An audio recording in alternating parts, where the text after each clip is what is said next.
আসসালামু আলাইকুম, সবাই কেমন আছেন? আজকে আমি বাচ্চাদের জন্য স্মুদি তৈরি করব। তো আমি এর জন্য প্রথমে কিছু আইস নিলাম, তারপর মিল্ক অ্যাড করলাম, ভ্যানিলা আইসক্রিম এখন অ্যাড করে দিব। তো যে যার মতো আইসক্রিম ফ্লেভারও অ্যাড করতে পারেন।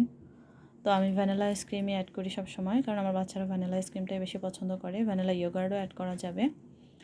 তো এর সাথে আমি যে কোনো ফ্রুটস অ্যাড করলে হবে, বা মানে সিজনাল যখন যে ধরনের ফ্রুটস বাসায় থাকে সেটাই অ্যাকচুয়ালি অ্যাড করে আমি স্মুদি তৈরি করে দিই বাচ্চাদেরকে।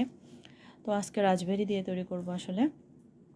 তো কিছু রাজবেরিও অ্যাড করে দেবো এখন।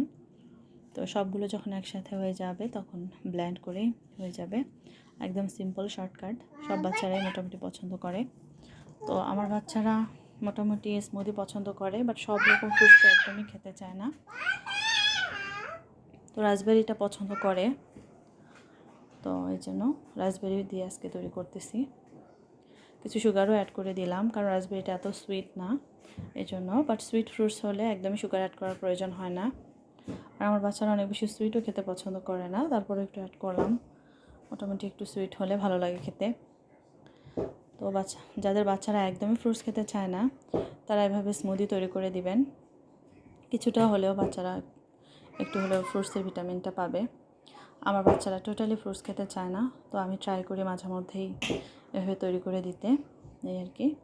সো ব্লেন্ড করলেও হয়ে যাবে তো। তো আমি একটু গ্লাসের মধ্যে ঢেলে দেখাবো এখন, যে খুব বেশি থিক না, এরকমটাই পছন্দ করে আমার বাচ্চারা। থ্যাংক ইউ, আল্লাহ হাফেজ।